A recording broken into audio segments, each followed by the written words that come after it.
Hi guys, welcome to the Revive Stronger podcast. I'm your host, as always, Steve Hall, and today I'm talking to Eric Trexler for part 2 of all things reverse dieting. Within this part, you're going to learn why there are so many anecdotal reports of reverse dieting working so well, and why maybe they aren't what they seem. I think this is a really valuable discussion, definitely want to listen to. And if you do enjoy the podcast, please give us a like, give us a subscribe, do rate us on the podcast provider that maybe you're listening this to. This really helps us reach a wider audience and get this information out to many people. So thank you so much. Let's get into part 2.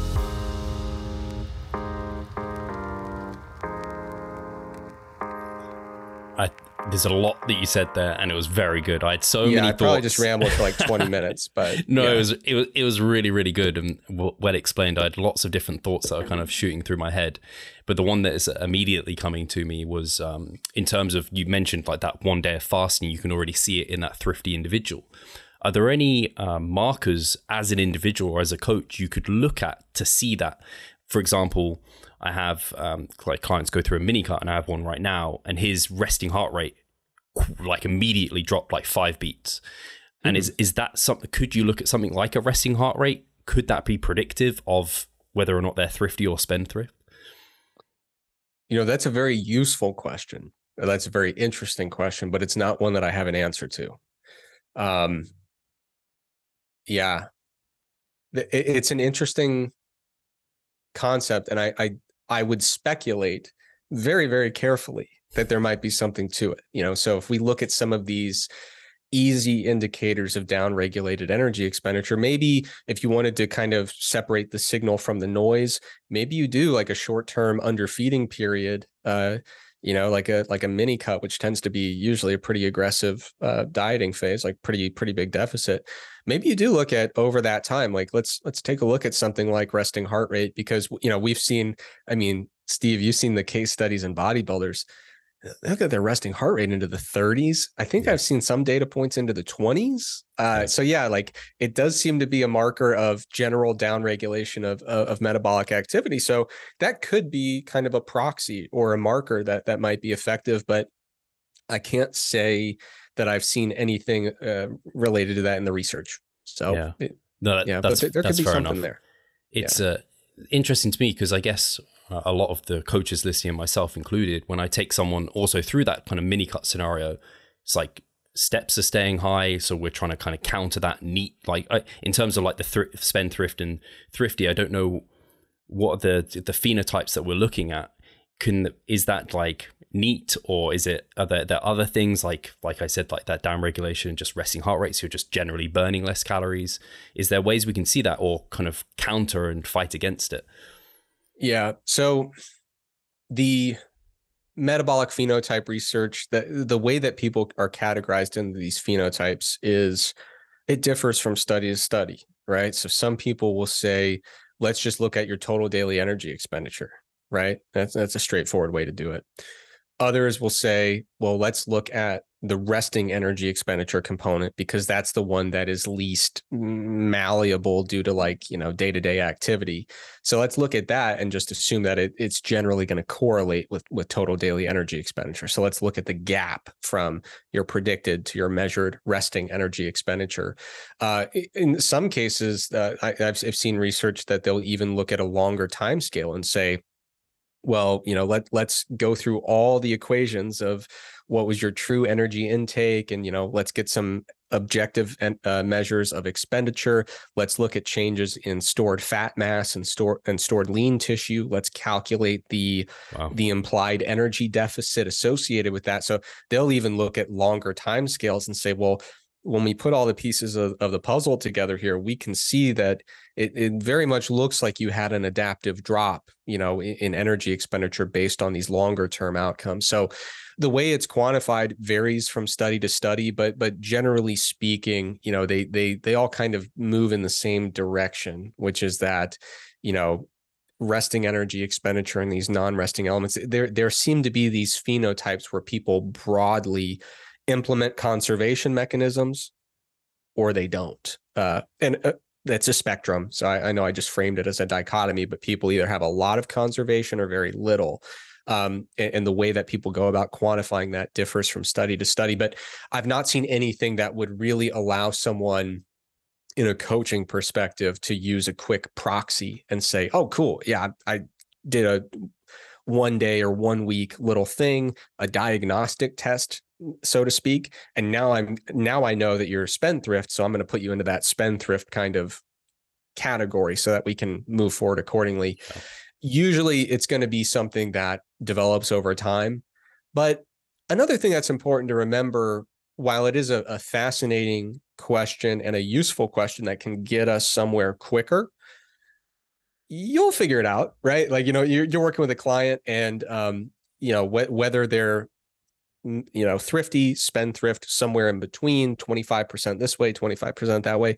Ultimately, you're, as a coach, you're still responding to the same indicators, right? And you're saying, okay, well, our rate of weight loss is slow.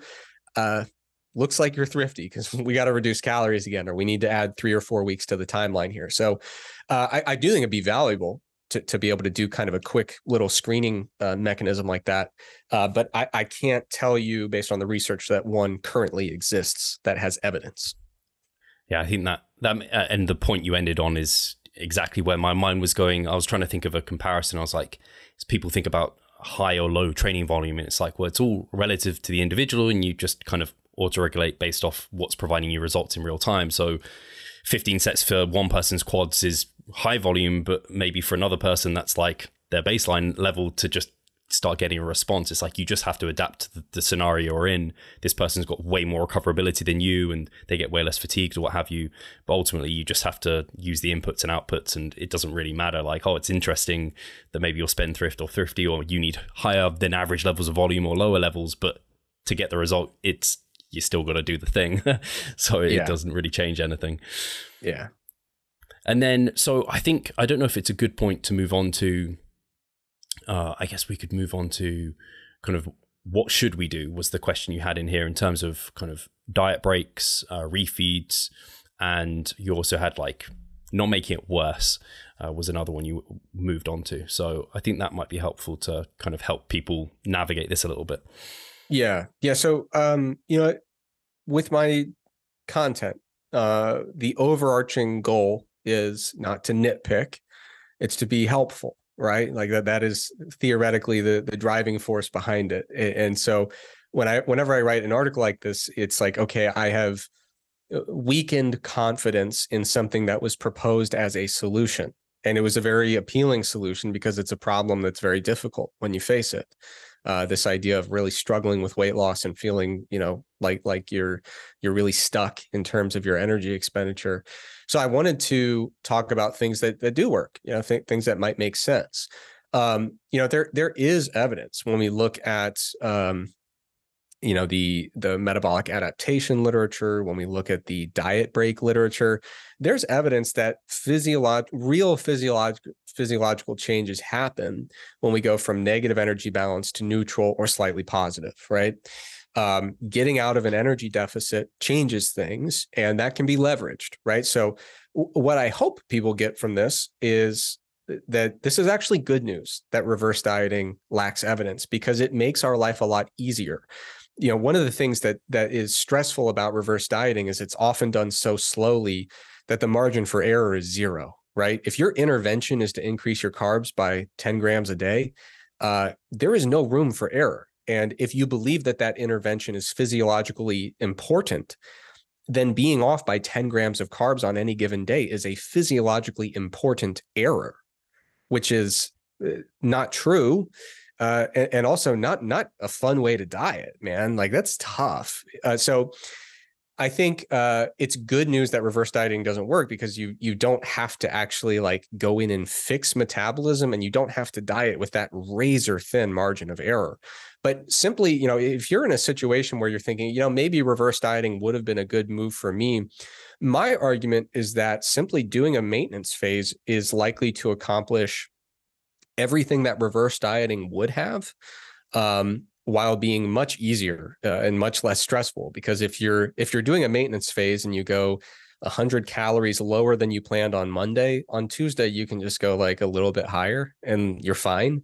But reverse dieting has this temporal component where it's like on every day, you have to be ramping your energy expenditure up to this really minute degree that's physiologically implausible, but also just really stressful. So if you're someone who's thinking, I think reverse dieting is definitely, there's two scenarios. First of all, if you're shredded, you gotta regain some fat if you want to be feeling yourself again. Now that's up to you. But everyone's been looking for like, how do I stay absolutely disgustingly shredded, cover of the magazine, bodybuilding stage shredded without feeling crummy? No one's found it yet, so in that situation, maintenance is going to be okay. If you're going from a deficit to maintenance, it'll be better than not. But to fully recover, you're going to have to regain some fat mass. But for everyone else who's not like absolutely shredded and they're thinking, I think reverse dieting might be for me, there's evidence to suggest that, yeah, when you go from a deficit to maintenance, there will be a little adjustment in energy expenditure. It will go up a little bit, and you probably will feel fewer symptoms of diet fatigue. I mean, Jackson Pios has done excellent work on diet breaks. And what I really like about his work is that it shows what they do and what they don't do. Right. So, the diet break literature would suggest there's no persistent fixing of metabolic adaptation because the fat loss outcomes generally tend to be pretty similar, whether you used them or not. But, Jackson's research showed that during the diet break, subjectively, psychologically, there are some improvements. And even performance indicators that seem to go up a little bit. So it's very clear from my perspective in his research that diet breaks do important things, but they don't solve metabolic adaptation, right? So what I encourage people to do is, rather than saying, I need reverse dieting, which is going to be this meticulous process that's very poorly supported in terms of research, just do a maintenance phase. And I used a term in here. I'm very frustrated, to be honest. I called it dynamic maintenance. And I saw at least a couple people on the internet kind of called me out like, oh boy, here we go, coining a cheesy term. That wasn't my intention, was to trademark the term and then sell an ebook on it in 6 months. The reason I call it dynamic maintenance is because a lot of people approach maintenance in a very static way. They say, well, my maintenance calories are 2,400 calories, so I'm going to eat 2,400 calories.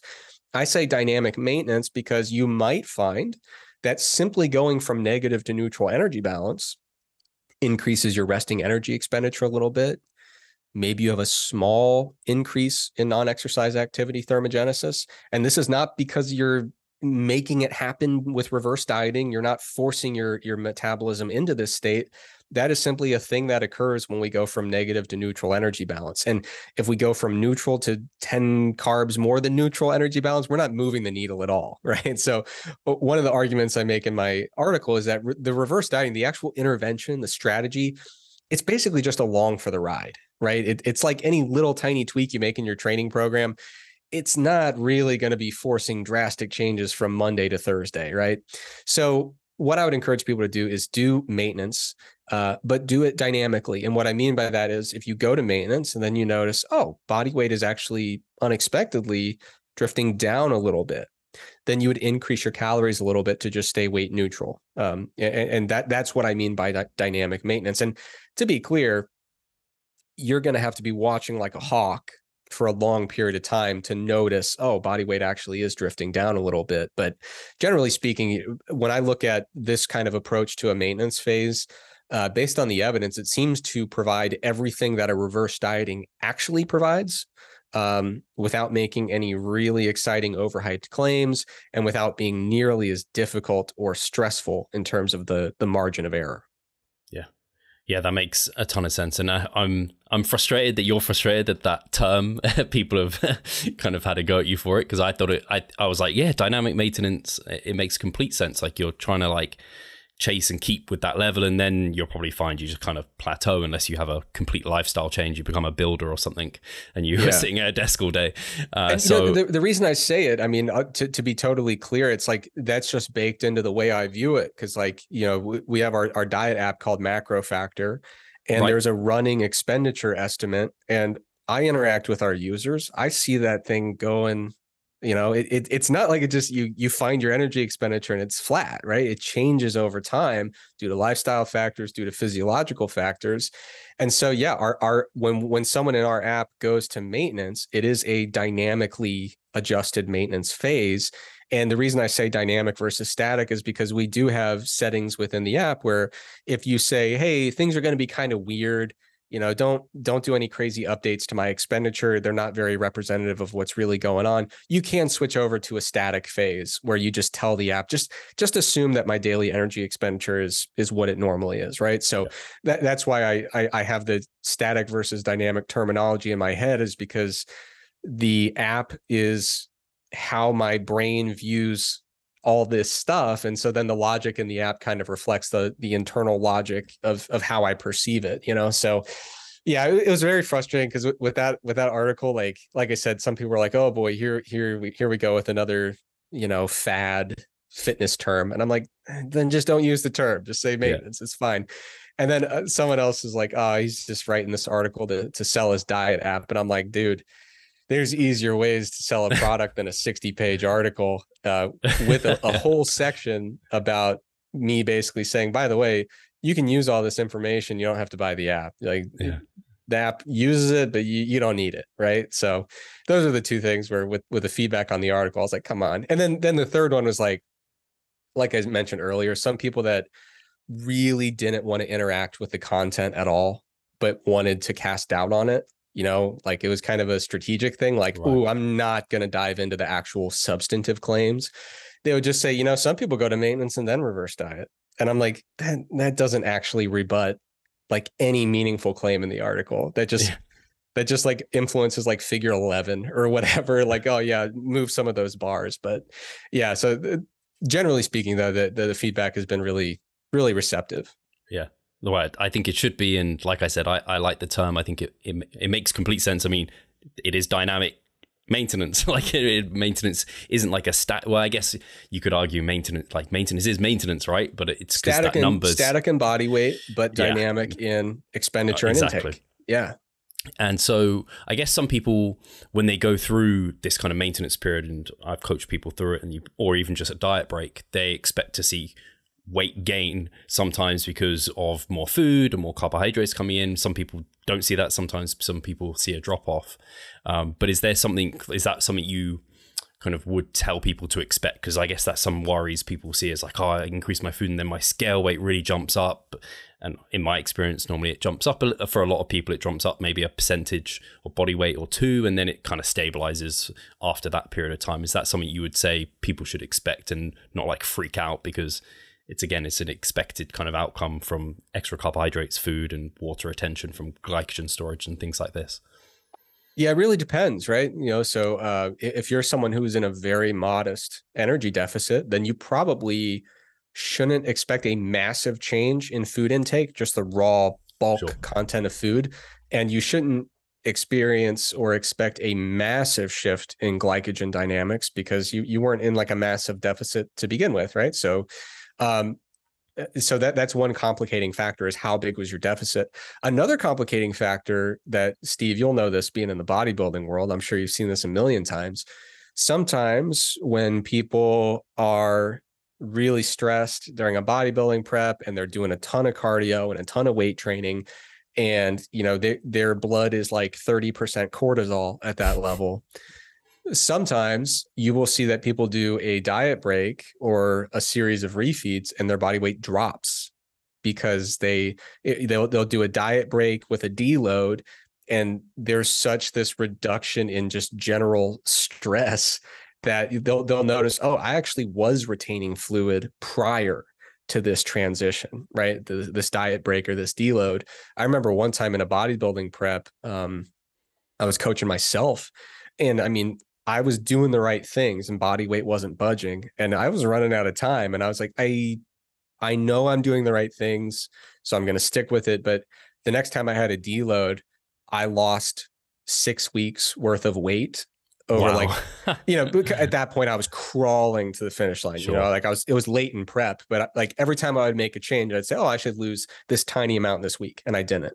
And then the next week I should lose this tiny amount again. And I didn't. And it just all caught up once I kind of took my foot off the gas pedal. So it's complicated in terms of determining how much to expect, but yeah, you should expect in many cases a perturbation. The magnitude and direction will be dependent on those types of factors. I think that's really well said, because because I have clients, maybe they go through a diet break for the first time and they're like, what should I expect to body weight to gain weight, right? And I'm like, well, we're maintaining kind of like your fat and like muscle mass, but your weight might not. Like people think maintenance or scale weight must be exactly the same. It's like, yeah, I've seen it go both ways. Like you said, some people see like big drop off, some people really see a big gain and then they get back into a deficit, all comes right back off. So I always think like ignore that kind of week maybe. Yeah, definitely ignore it. But to make my answer more useful and helpful, the way it's framed is important, right? And so I do think the expectation, first of all, most people, if we had to just do like vote counting and say, okay, who lost weight, who gained weight, most people are probably going to experience a small increase in body weight during that transition. So that's a good thing to prepare people for. The other thing is considering the cost. What is the cost of unexpected weight gain versus unexpected weight loss in these small magnitudes? Steve, we know they don't matter, right? These are little fluctuations, but on the side of the client, what is going to be most upsetting? And what is going to be the biggest threat to an individual's confidence and self-efficacy moving forward? I think it's important to prepare a client and say, based on the fact that we've been dieting and we're using a diet break or a maintenance phase for a reason. And I use diet break and maintenance phase. Obviously, we're talking, a diet break is generally short. A maintenance phase tends to be longer, right? Just operational definitions. But I think because you're using a diet break or a maintenance phase, likely because we're running into some friction in the diet, it's valuable to prepare them for a small amount of unexpected weight gain so that we're braced for it, we're ready for it, we know the context of it. If they happen to lose weight instead, no big deal. Like, that's great. Most people are going to look at that and say, oh, hey, look at that. Lucky us. Right. So I do think in terms of framing it, you probably don't even want to say like, hey, cross your fingers and hope for an unexpected weight loss, because we know it's not meaningful. And I think it's probably more advantageous to say, let's expect some weight gain, but let's be open to whatever happens. Do you not see the progress you would like? Are you sick of writing your own programs? Or perhaps you need some accountability in order to stick with a plan? Then it's time to start working with us. We at Revive Stronger offer a truly personalized coaching service. You'll get more than just an email with some macros or random cookie cutter program. With Revive Stronger, you will be the center of our attention. You will receive your own fully individualized training protocol alongside a customized nutritional strategy. We create the coaching around your needs, wants, personal preferences, and your own unique lifestyle. Every single week, we delve into your program in order to make appropriate adjustments so that we get the most out of your time and the best possible outcome. We help both female and male athletes to seriously change their body composition by adding more muscle mass and decreasing fat tissue. No matter if you're a competitive bodybuilder or just want to look better, if you need help with your progress and taking your physique to the next level, our coaching is for you. It's time to make a change. Sign up today and let's revive stronger. Yeah, I think that's well said. Prepare for the worst, essentially. It's like the worst. It's not bad, but even it's though the like, worst is fine. Yeah, exactly. And actually, that gets me on to, if you've still got time, Eric, because I know we've gone over the hour. But one of the subjects for the end was like why there's so many positive anecdotes. And one I've definitely seen is this kind of people trickle up their food and they maybe see this cortisol drop, they see body weight drop, and they're like, oh, my metabolism is clearly ramping up and my deficit's getting bigger. And they kind of, and so they're like, I can have even more food. And then maybe you can describe kind of why these dynamics are happening and they don't continue long term, maybe for the majority of people at least. Yeah. So what I outline in the article is what I call 4 illusions. I think maybe it's because I've been getting into so much Buddhist reading. There's always all these numbered lists. And I was like, 4 illusions. That sounds good. But 4 illusions that make reverse dieting seem much more effective than it is. And they fuel these really positive anecdotes that I'm sure we've all seen. And before I get into this, two very important caveats. When I get into these illusions, I'm not trying to reject the experience that anyone's had. What I'm trying to do is explain that experience and get to the root of it in a way that's actually compatible with the scientific evidence. I'm trying to explore these experiences, not reject these experiences or say, oh, you only feel that way because you don't understand, or you only feel that way because you're being dishonest about what happened. That's not at all the case. These are illusions that are very compelling, and without taking them objectively and then weighing them against the evidence, I fully understand why people would say, dude, I am certain that reverse dieting worked for me because look at what happened, right? So that's a huge caveat. When you talk about these illusions, I think there's a natural kind of defensive thing where it's like, well, don't tell me that I didn't experience what I experienced. It's not what I'm saying. What I'm trying to do is take that experience, boil it down to the essential elements and say, how can we most effectively explain that with the evidence? What's the most parsimonious explanation? And that's, if you like evidence-based stuff, the principle of parsimony is central to that. That is a key foundational element of science, which is that if we have two competing explanations, one is fully compatible with the evidence, the other relies on undiscovered physiological effects that we have no evidence for, we kind of have to go with the first one in terms of our working understanding of the phenomenon. I mean, that is built into it. And it's okay if you don't subscribe to that perspective, but that's the evidence-based perspective in its current form, right? So the four illusions, I'll just go over these really briefly. You can check out the article for really in-depth explanations and even examples, numerically speaking. Number one, I mentioned the margin of error with reverse dieting is razor thin, right? And so a necessary consequence of that is for most people, they have never tracked as accurately as they track during a reverse dieting. It is the most meticulous tracking period of their entire life because they really have been led to believe that if you're off by 5 or 10 grams of carbs, you have now nullified the intervention.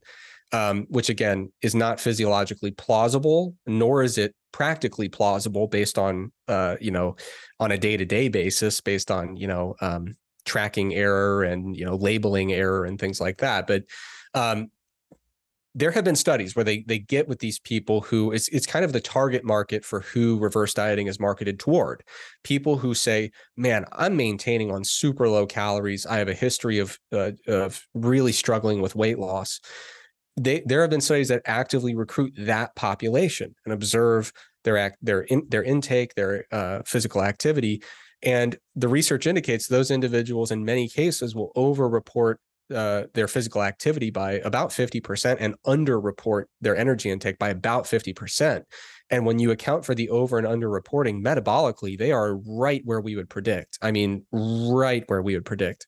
And so a lot of times, we'll see individuals and like even dietitians, registered dietitians who are extremely well-trained nutrition professionals, even they'll underestimate their intakes by up to 20% sometimes. So a lot of times we will look at someone and they'll say, man, back then I was maintaining at 1,600 calories, but now I'm in the exact same, body composition level, same activity, but now I'm maintaining 400 calories higher.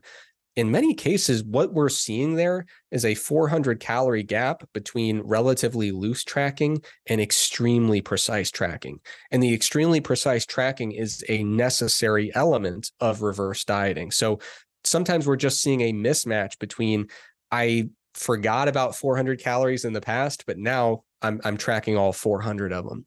So that's the first illusion, in my opinion, is that just a memory related, tracking related misattribution of really bad energy expenditure in the past, but really great energy expenditure now.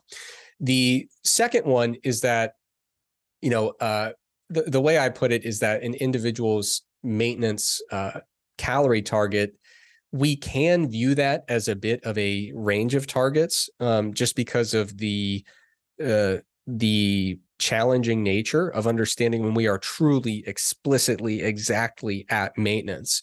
And so what I mean by that is, the example that I give is like, if you are 100 calories off. You know, if you think your maintenance is 2,100 calories, but it's actually 2,200 calories, it may literally take you months to identify that you're in a very small deficit, just looking at your body weight changes with the naked eye. Same thing goes. If your true maintenance level right now is 2,200, but you've been eating 2,300, it's very likely that you believe your maintenance calories are 2,300 because it will take literally months before you're able to observe, oh, actually, body weight is trending upward. And the challenge is that there's so much variation from day to day. It's logistically challenging and practically challenging to see a very, very slow rate of weight gain or weight loss over time. So with this in mind, I'm not saying that you are changing your maintenance level from 2,100 to 2,300. I'm saying that if your true maintenance level really is 2,200, you might eat both of those calorie intakes and believe you're at maintenance. And you'd be very justified in believing so because you're pretty much at maintenance, right? And so depending on the individual, that range could be from 2,100 to 2,300. It could be from 2,000 to 2,400, right? And so it's not that hard to imagine a scenario where someone was, in maintenance based on the naked eye, but they were actually eating in like a 150 calorie deficit. But then because they were now really focused on trying to nudge their expenditure upward and eat as many calories as they can without precipitous weight gain, it's very possible that they've just put themselves from a small deficit into a small surplus. And the weight changes aren't pronounced enough to actually see that over short time scales. But it's very possible that their energy expenditure hasn't changed at all, but it looks like their maintenance calories have changed by, sometimes up to 200, 300, maybe even 400 calories, just because of how hard it is to identify the difference between a small energy imbalance and true maintenance. The third illusion is, I think, similar to that in a way. It's kind of similar to both of those elements in terms of the memory component and just kind of how we perceive the relationship between our intake, our body composition, and our expenditure. And the way I state the illusion here is that calorie intake is instantaneous, but weight change is cumulative, right? So if someone says, explain my body composition as it currently exists, I don't just say, oh, what'd you eat yesterday? Right? That's ridiculous. I don't say, what'd you eat this week? Right? I say, what does your energy intake look like for the last 18 months? Because that's what we're, and really longer if we're being honest. But when we look at changes in body weight, it takes time, right? So like you look at the actual energy content of 1 kilogram of fat mass, it's estimated to be like 9,400 calories, plus or minus for a kilogram of fat mass. So a lot of times what we're seeing is that people will start working their calorie intake up and up and up and up and say, well, I haven't gained a lot of fat. And so I'm left to assume that my energy expenditure has really ramped up to match these caloric changes. And what I usually instruct those individuals to do is take note of that over the next year, right? Not over the next 2 weeks. Because how much fat can you gain in 2 weeks? Not that much unless you're really trying to, And so a lot of times there's just a mismatch where people will say, well, I used to maintain this body comp at a lower calorie level, but they're referring to a period of time that was like 2 years long where they were really maintaining at that calorie level. But now they're ramping up their calories aggressively, and they're ramping up calories at a rate where we mathematically could not even imagine significant fat gain to have occurred yet. But they may still very much be in a fairly sizable energy surplus, right? But it will take time of being in a surplus before you actually start to see the cumulative impact of eating far above your maintenance level. In the short term, it looks like you increased your maintenance by 500 calories. In the long term, you say, oh, that's where those 500 calories went. They were accumulating over months, right?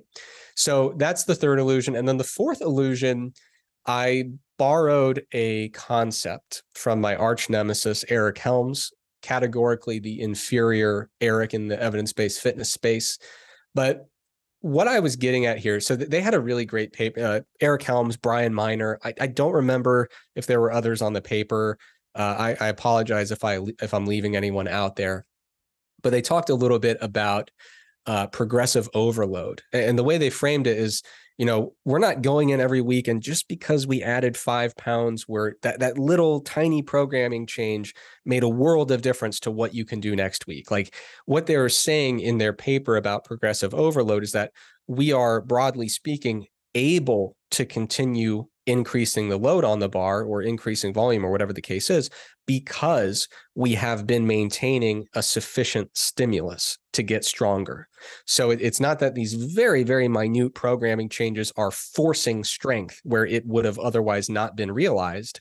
If that were the case, then programming would be a nightmare with all the little tiny details we'd have to mind. But what we're trying to do is make sure we have a sufficient stimulus for strength gain that doesn't overwhelm our capacity to recover. And as long as we're within that sufficient but not excessive range, we should be able to continue adding over time in terms of overloading volume, intensity, whatever the case is, right? So we're creating the conditions to enable further progression via adaptation.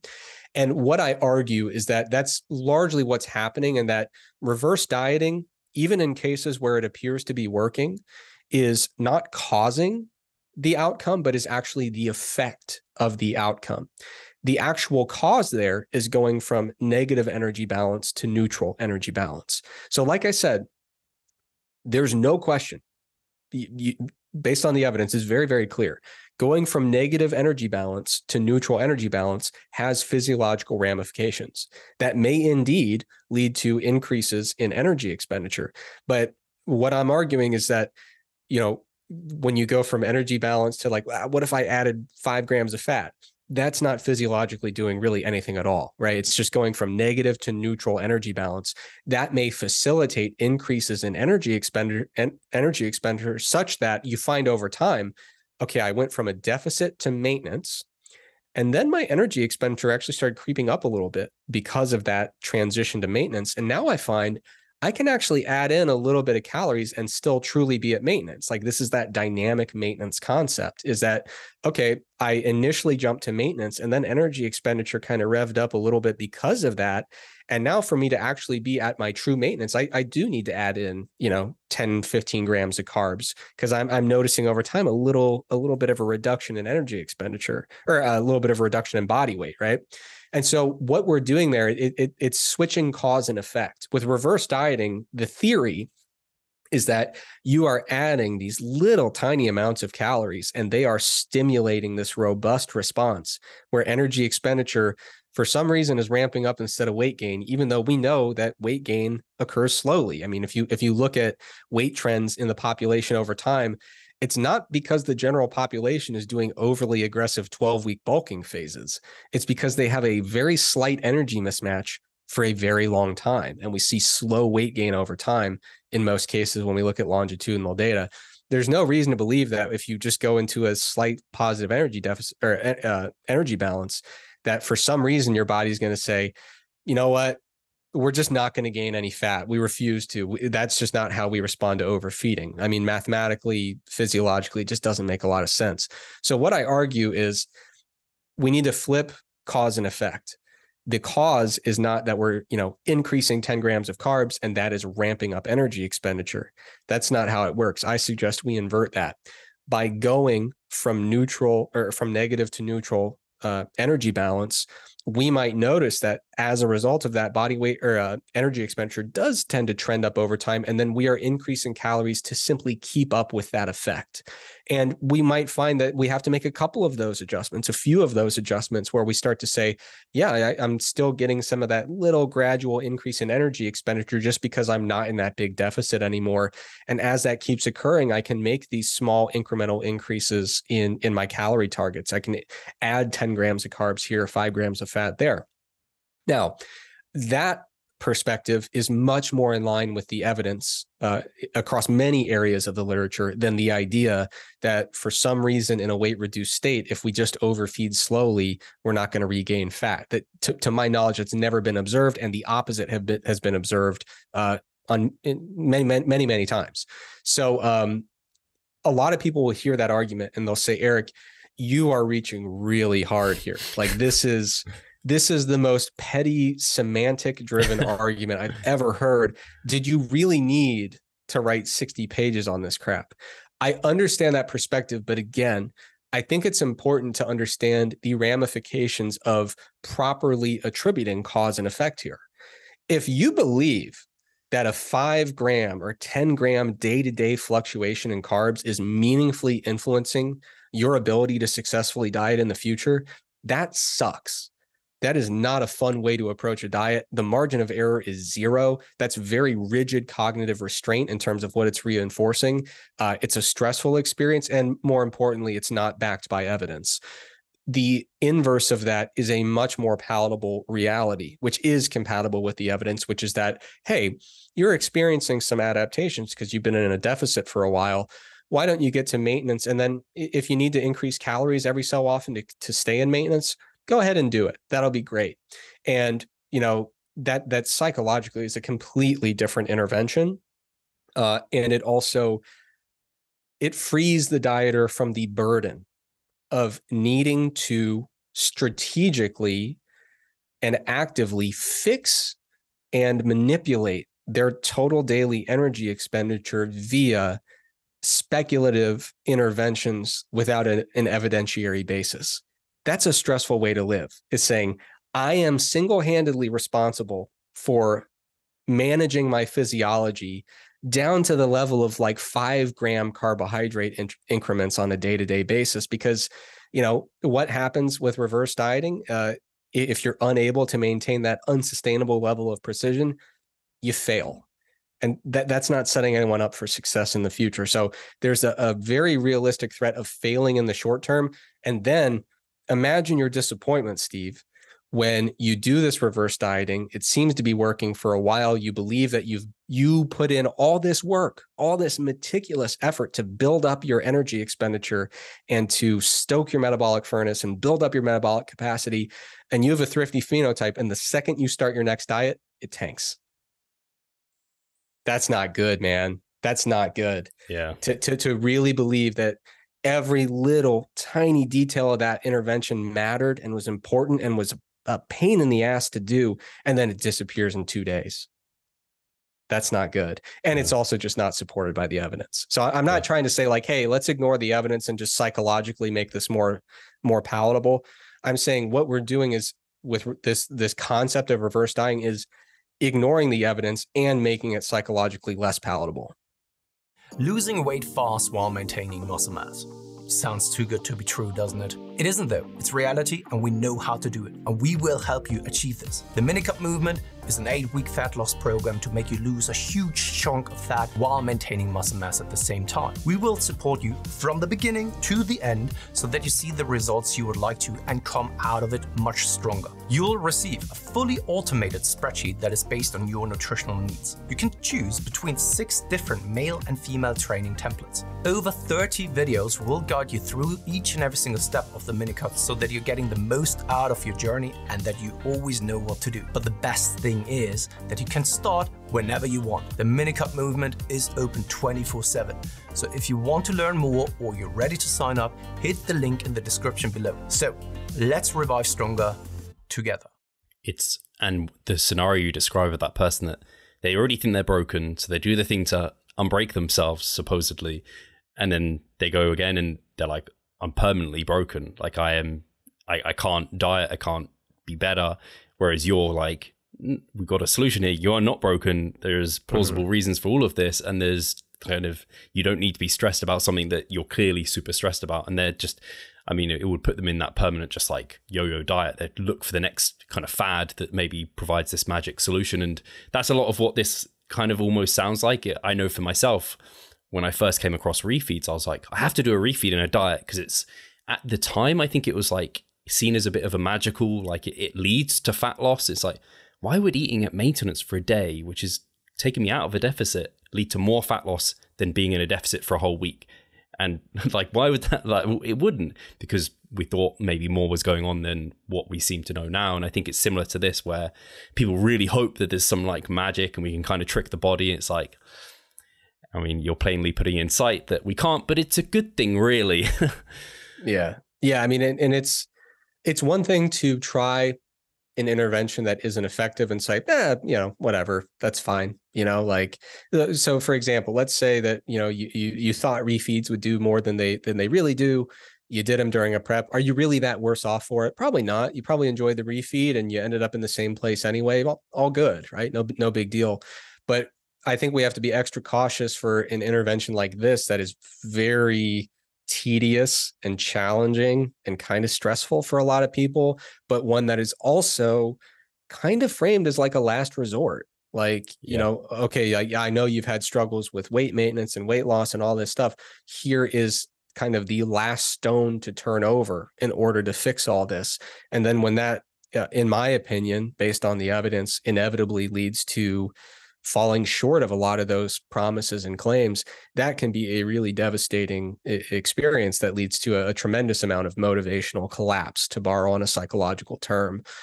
So, I know I talk about psychology a lot and in this conversation, and there's for two reasons. First of all, it's very important, but second of all, I just think it's important to highlight that the cost of doing a fruitless intervention varies depending on the psychological context. So psychology absolutely matters. But what I'm doing here is not ignoring the physiology in favor of the psychology. What I'm trying to say is like, hey, this is psychologically not very advantageous based on the likely outcomes, but also physiologically, there's just not the evidence to support it. And I know throughout this talk, this conversation, I probably had some facial expressions that might seem a little bit snarky, condescending, whatever the case may be. That's certainly not the intention. Part of that is just like me smirking at myself in 2014 and being like, Eric, come on. Why'd you think this was going to go so well? And like, to give myself a tiny bit of credit, like I never sold a product or a book or anything saying, oh, reverse dieting, you got to do it.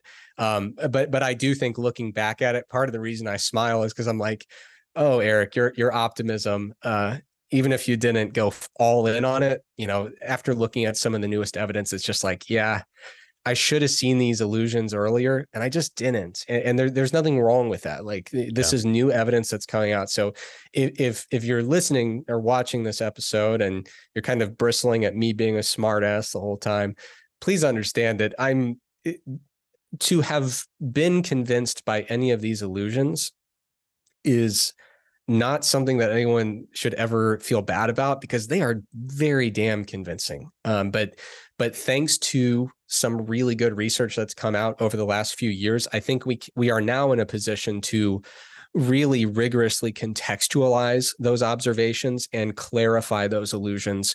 And so I hope that someone listening to this who really likes the premise of reverse dieting is not discouraged, but is rather encouraged.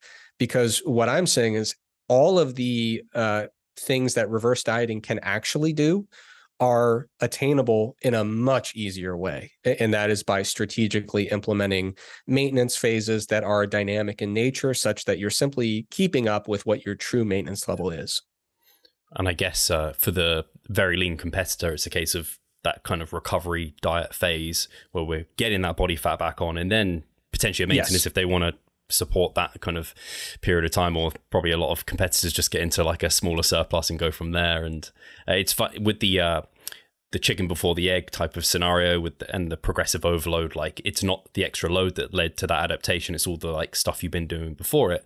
The easy example I think of with that in the nutritional realm is like when you're in a surplus, it's not like you add 100 calories and that's leading to like you being in like it's not suddenly you can just have a bigger surplus and it's shrunk because you added 100 calories. It's like, no, you increase because you saw your weight stabilizing because now you're a bigger individual. You've been in a surplus for longer. You need another 100 to get you back into like that reasonable surplus or what have you, or it might be more than 100, depending on how kind of you're manipulating things and how precise you are. But yeah, it all makes a ton of sense, and I'm glad.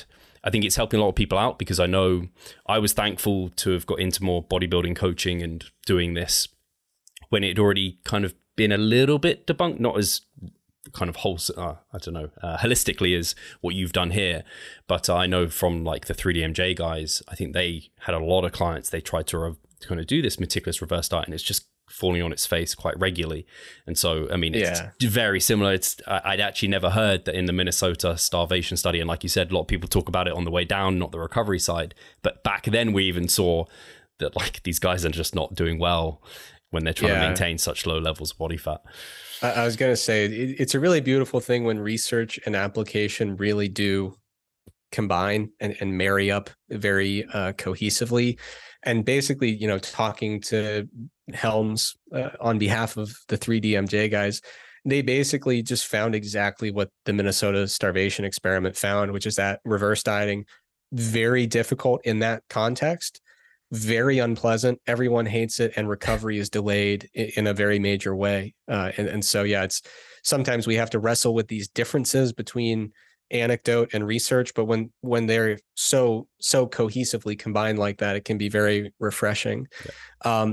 If I could add one thing to the discussion, if I could put out a bit of an olive branch, I do in the article explain that there are two reasons that someone might try reverse dieting, and if I could briefly address those, I think it'd be a helpful thing to include. One thing, a very simple reason to try reverse dieting is that you find it interesting. I have never lost a moment of sleep over the concept that someone out there is doing a reverse diet. The purpose of this article is not for me to shame you for doing it or to talk you out of it. Okay. My goal as a practitioner and a content creator is just to try to put out information so that people can have an informed perspective of what they wish to do, right? It's not to influence what people do necessarily. So if you want to try reverse dieting because you think physiology is cool and you just want to take a stab at it, by all means, you're welcome to it. I don't fault you for it.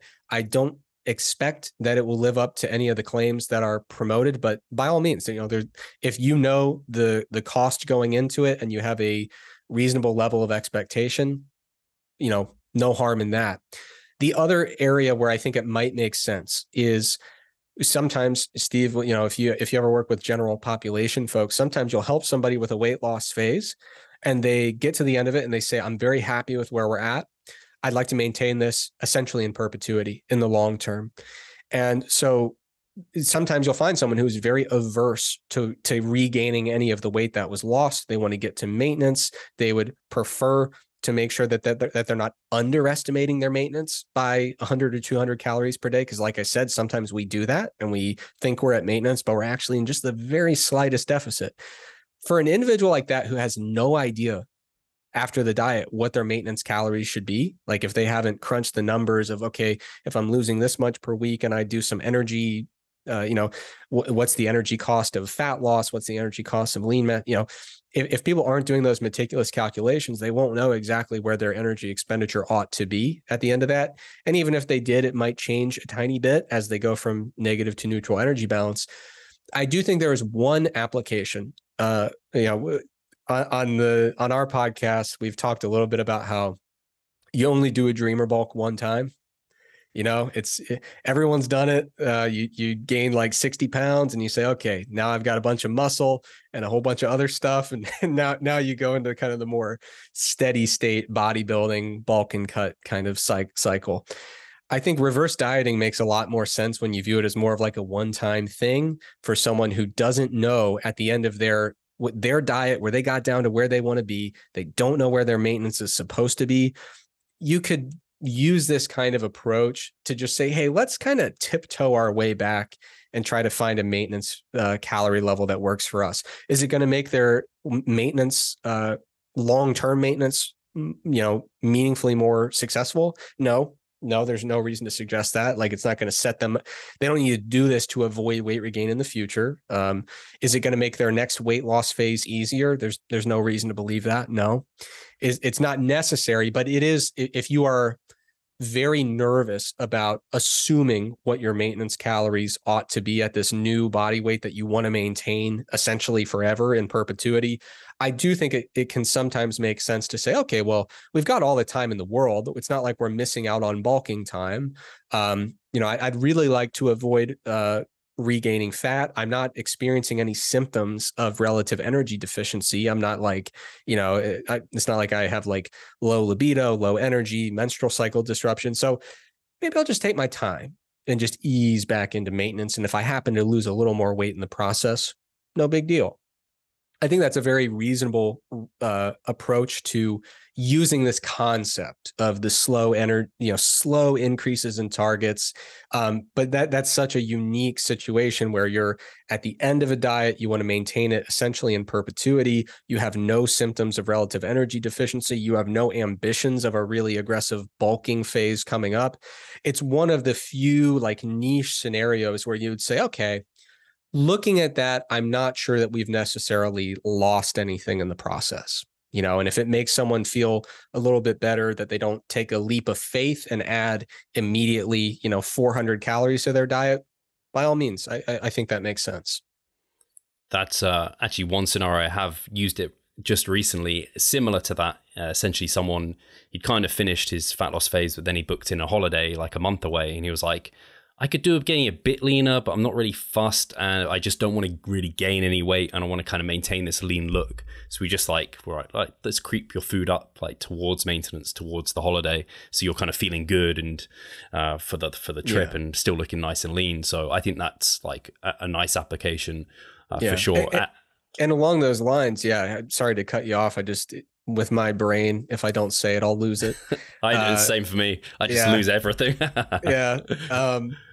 Another application where it kind of makes sense to take a somewhat similar approach is, you've got a competitor who they win their pro card in January and they need to compete within the year to keep it.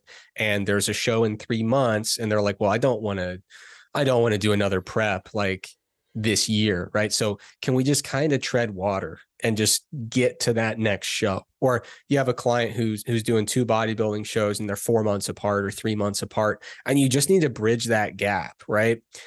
I do think it makes sense that you'd say, okay, well, we got in shape for the first show. We want to stay in shape, right? So we are aiming for maintenance-ish, but the consequence of overshooting a maintenance estimate is greater than the consequence of undershooting a maintenance estimate in that short-term scenario. So that's another instance where you could say, okay, well, we will do something that approximately resembles a reverse diet only so that we attenuate the risk of overshooting it and causing some fat regain right before a show, which is obviously not ideal.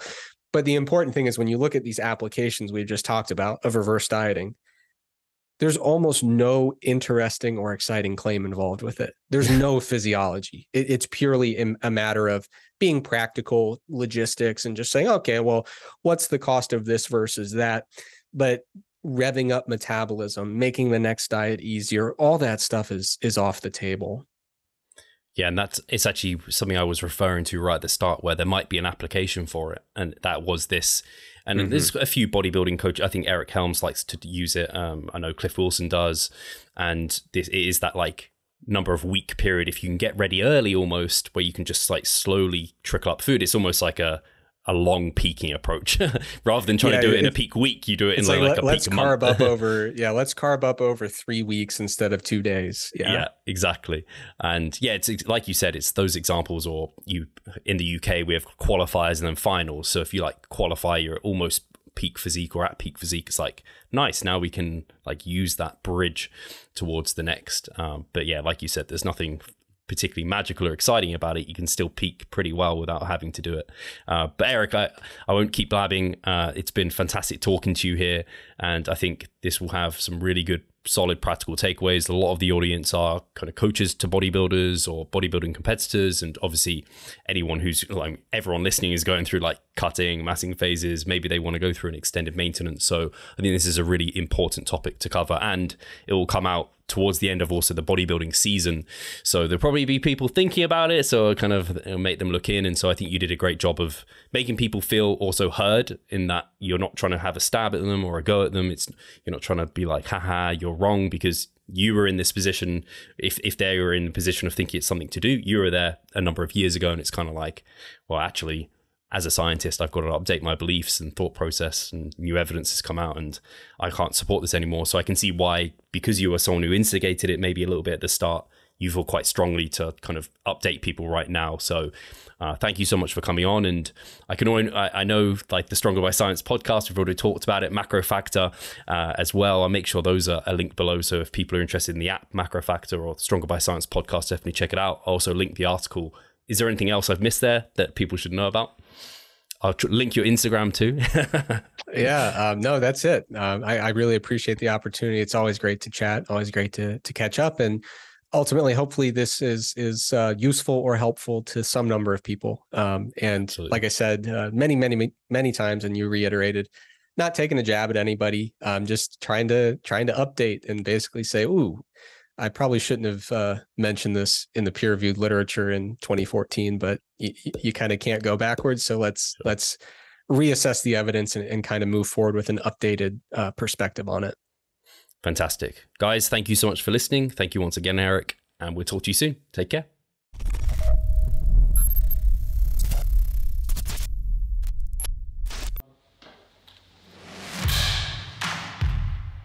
So I'm Steve Hall, founder of Revive Stronger and a coach of Revive Stronger. My name is Trexler. I'm the co-owner of Revive Stronger and also a coach, of course. Revive Stronger has probably been going solidly for 3 years, roughly about 3 years. Revive Stronger, to me, it is becoming kind of my child, my foster child. It's the gathering and getting together of like-minded people. We've been expanding the coaching team, which is helping us help more people, but each coach can only help a certain number of people. Right now, it's all over the place. We have YouTube, we have Facebook, we have Instagram, but there isn't that community aspect behind that. And so the next step for us is developing a membership site. So basically, we want to create a family and a community that is then benefiting from another. A really cool community for people within our little niche is going to be a website. They will get early access to our podcast. You can access us, ask us questions. The community aspect, we have a forum there. You can ask questions, but also you can log your journey. There's also going to be courses on there. Courses, presentations on different topics. Discount of past seminar footage. We will log our journey as well. We'll start vlogging. We're going to have documentaries. Our entire athletic journey. Furthermore, they get access to an exercise video library. The exercises that we love for hypertrophy and maximizing hypertrophy, we're going to go through those in depth, telling you how to execute them. We kept them concise and also mobile friendly so that you can watch them in between your sets. I'm super excited to grow this community. The amount of value that we're going to be delivering is huge, and I'd love you to be part of it. You will get so much out of that. I'll see you inside.